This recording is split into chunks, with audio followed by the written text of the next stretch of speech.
Déjà, j'ai envie de me faire plaisir parce que c'est un super parcours, c'est un monument, c'est une référence. J'ai envie de me faire une bonne première expérience sur le classique et pour pouvoir après, les records sont faits pour être battus, pour pouvoir après toujours m'améliorer.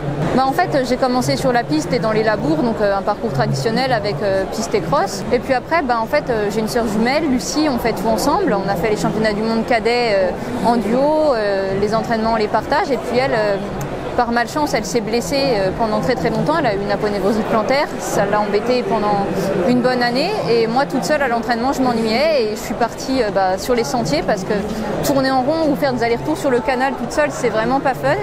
Et en fait, j'ai adoré le dénivelé, les sentiers, les terrains un petit peu techniques. Et en fait, je me suis dit, ce serait dommage de pas essayer d'aller concrétiser ça sur de la compète. Et du coup, depuis 2022, je me reconvertis, on va dire, sur la montagne. Puis en plus, c'est des personnes qui sont vraiment à fond dans le truc, motivées, on est bien encadré.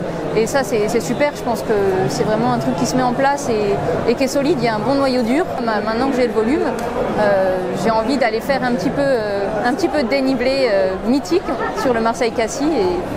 Et là, c'était l'occasion avec ma venue sur Marseille pour la thèse. En fait, le Marseille-Cassis, j'avoue que j'en sais pas grand-chose. J'en entends parler depuis toujours parce que mes parents font aussi de l'athlé. Ils ont entraîné un certain Jérémy Cabadet qui entraîne maintenant Nicolas Navarro. Et ce Jérémy, il est parti dans le sud quand nous on était toutes petites, mais il a gardé un lien avec nos parents. Et en fait, c'était un peu tonton Jérém qui nous accueillait pour les vacances. Et on allait à Aix-en-Provence, là où il était, et toujours aux vacances de Toussaint. Et il y avait le Marseille-Cassis. Et souvent, Jérémy partait un week-end parce qu'il allait faire le Marseille-Cassis. Moi, avec ma sœur petite, le nom nous intriguait parce que Cassis, quand même, ce qu'on disait Cassis, c'était bizarre, c'était un nom de fruit. Et du coup, le Marseille-Cassis, pour moi, c'est resté ça. Pour moi, c'est resté un peu le petit mythe, le petit truc qui laisse interrogateur pour les vacances. Pour moi, c'est un peu la Madeleine de Proust des vacances. Et de fil en aiguille, après, je me suis documentée parce que j'ai mis les baskets aussi. Et en fait, c'est ce côté rejoindre un endroit en courant. Je trouve que c'est assez gratifiant. Finalement, on fait quelque chose, on fait un trajet et je trouve qu'il y a un but et c'est super sympa.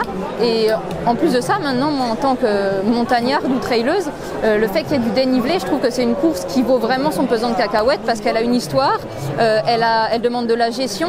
Et puis, si on n'a pas fait le Marseille-Cassis, est-ce qu'on est vraiment un coureur? C'est comme dans les Ardennes. Si on n'a pas fait le Sedan Charleville, on n'est pas un vrai coureur. Donc pour l'instant, je ne suis pas encore une vraie coureuse, mais ça se prépare.